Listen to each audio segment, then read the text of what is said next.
ሰላም ሰላም ውድ የሜሎስ ቲዩብ ተከታታዮቻችን እንደምን ከረማችሁልን?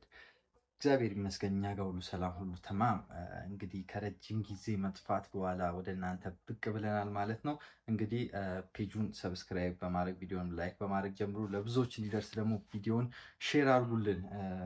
እንግዲህ ዛሬ ወደ እናንተ ይዘንላችሁ የመጣ ነው ሀሳብ ስለ ኢትዮጵያ ዘመናዊ ቲያትር ትንሽ እናወራለን። ከእናንተ ጋር እንወያያለን። ያለንን እውቀት ወደ እናንተ እናካፍላለን። ከእናንተም ደግሞ ኮሜንት ስር በምታስቀምጡልን ብዙ እውቀቶች እንደምንቀስም ተስፋ አለን። ይህ ሜሎስ ቲዩብ ነው። ቲዩቡን ሰብስክራይብ በማድረግ ቤተሰቡን እንላለን።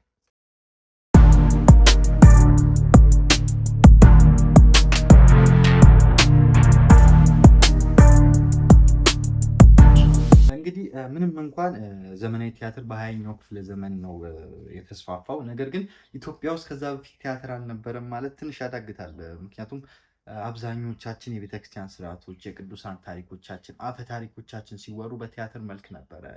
እንግዲህ ይህ ከአባቶቻችን የተማርነውና ያወቅናት እውቀት ናት።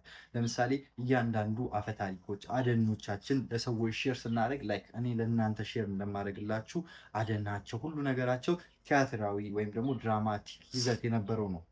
ግን ሰዎች በታሪክና በዘፈን በተውኔት አቀራረብ ያስተላልፉ ነበር ሀሳባቸውን ማለት ነው። ነገር ግን የዘመናዊ ቲያትር አመጣጡ ከየት ነው የሚለውን ስናይ በ20ኛው ክፍለ ዘመን በኋላ ነው። የኢትዮጵያ ዘመናዊ ቲያትር ሲነሳ ብዙ ጊዜ ስማቸው የሚጠቀስ ስማቸው የገነነ እንዲሁም ደግሞ የኢትዮጵያ ቲያትር አባት የሚባሉ ሰው አሉ። እሳቸው ማን ናቸው ስንል በጅሮንድ ተክለ ሐዋርያት ናቸው ማለት ነው። እንግዲህ በጅሮንድ ተክለ ሐዋርያት የምዕራባዊን ድራማቲ ስልክ በመጠቀም የኢትዮጵያ ማህበራዊ ችግሮችን የሚያንጸባርቁ ብዙ ተውኔቶችን ጽፈው ለኢትዮጵያ ቲያትር መድረክ እንዲበቃ አድርገው አዘጋጅተው ያቀረቡ ሰው ናቸው። እንዲሁም የቲያትር አባት እስከሚባል ስያሜ እስከመሰጠት ድረስ ስም ያገኙ ትልቅ የጥበብ አባታችን ናቸው ማለት ነው።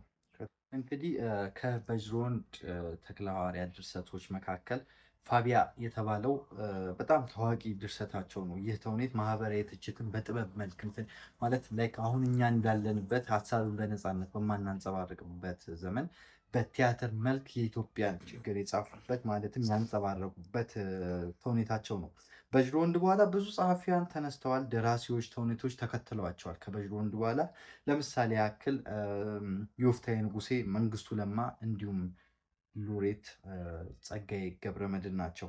እነዚህ ሰዎች የኢትዮጵያን ቲያትር ከቀላል መዝናኛነት ወደ ትምህርት ወይም ደግሞ ግንዛቤ ወደ ማስጨበጥ ማህበራዊ ጉዳዮችን ወደ ማካተት ማቅረብ መልክ ወደ ቲያትር መድረክ በማምጣት ለህዝቡ ብዙ ትምህርት የሰጡ እንዲሁም የቲያትር እድገት ላይ ትልቅ አስተዋጽኦ ያስቀመጡ ናቸው። ከዛ መካከል እንግዲህ ስለ ጸጋዬ ገብረመድኅን ብዙ ነገር ሰምተናል። የቃላት አርበኛ ሲባል ብዙ የሆኑ ግጥማቸውን የራሳቸውን የግጥም ስንኝ ሁሉ አላቸው እስኪባል ድረስ ብዙ ብዙ ብዙ ስማቸውን ያልጠቀስናቸው አሉ። ግን ነገር ግን አሁን እያወራን ያለነው ስለ በጅሮንድ ተክለ ሐዋርያት ስለሆነ በጅሮንድ ተክለ ሐዋርያት እንግዲህ የቲያትር አባት የተባሉበትም ምክንያት ይህ ነው። ስለ ብሔራዊ ቲያትር ስናወራ ደግሞ ያው እሳቸውን ስናወራ ብሔራዊ ቲያትርን ማስታወስ ግድ ነው እና በአዲስ አበባ የሚገኘው ብሔራዊ ቲያትር ለኢትዮጵያ እድገት የቲያትር እድገት በጣም ትልቅ ሚና ተጫውቷል። እንኳን በእነሱ ጊዜ በእኛ ጊዜ ራሱ ያሉ አርቲስቶቻችን አሁን ስማቸውን ለመስማትም እንጓጓ አርቲስቶቻችን አብዛኞቻቸው የዛ መድረክ ባለውለታ ማለትም የዛ መድረክ ውለታ አለባቸው። ከዛ መድረክ ላይ ተነስተው አብዛኞቻችን አሁን በስልካችን በቲቪ መስኮቶቻችን እንድናያቸው ያ መድረክ ትልቅ አስተዋጽኦ አድርጎላቸዋል ማለት ነው። በዚህ ይህ ፋቢያን ወይም ደግሞ ፋቡላ ታሪክ በጅሮንድ ተክለ ሐዋርያት ከ1916 ከ1921 መካከል ፋቡላ የአውሬዎች ኮሜዲ የተባለውን ተውኔት ጻፉ ማለት ነው። ይህ በብዙ ምንጮች በአፍሪካ የመጀመሪያው ተውኔት እንደሆነ እንግዲህ ይነገራል፣ ይታወቃል። ተውኔቱም የእንስሳትን ባህሪ በመጠቀም እንግዲህ በዛ ጊዜ የነበረውን የሙስና ወንጀል የሙስናውን አስተዳደር ድክመት እና እንደ ኋላ ቀርነት በምሳሌ መንገድ ያስተላልፉበት ቲያትር ነበረ። ይህ ተውኔት እንግዲህ በመንግስት ዘውዲቱ ዘመን ታግዶ እንደነበረም እንግዲህ ታሪክ ላይ ተጽፎ ይገኛል ማለት ነው። ይህ እንግዲህ በጅሮንድ ተክለ ሐዋርያት ከጻፏቸው ብዙ ተውኔቶች ውስጥ የሚጠቀሰው እና በጣም ታዋቂ ወይም ደግሞ የመጀመሪያ የሚባለው ተውኔት ጽሑፋቸው ነው ማለት ነው። እንግዲህ ብሔራዊ ቲያትር ስናወራ ብዙ ነው። ብዙ ታዋቂ አርቲስቶች፣ ደራሲያን ብዙ ያስነሳ መድረክ ነው። በዚህም ውስጥ ታላላቅ ተውኔቶች ቀርበዋል። በጣም ታላላቅ የተባሉ ተውኔቶች፣ ትርጉም ተውኔቶች እንግዲህ እነሱን በስፋት ወደ እናንተ የምናቀርብላችሁ ይሆናል ማለት ነው። እንግዲህ የዛሬው የኢትዮጵያ ቲያትር በብዙ መልኩ እያደገ ይገኛል። ያው እንደኛም በድፍረት ተነስቶ የሚሰራ እንዳለ ሁሉ በጥበብና በብልሃት በብዙ እንትን ውስጥ አልፎ መድረክ ላይ ለመቆም የታገሉም ሰዎች እንዳሉ ሁሉ በድፍረትም ደግሞ እየተነሳን የምንሰራ ብንኖርም አሁን ላይ ግን ቲያትር አሪፍ ደረጃ ላይ ደርሷል። በፊልሙ መንገድ እያደገ ይገኛል። አብዛኛው ችግር እየተፈጠረ ቢሆንም እንግዲህ የምዕራባውያኑን ነገር ለማንጸባረቅ እየተሞከረ ነው።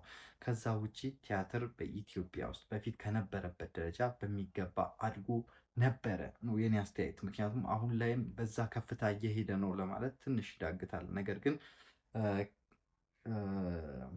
ከበፊቱ አንጻር ስናየው አሪፍ የሚባል ደረጃ ላይ ነው ማለት እንችላለን።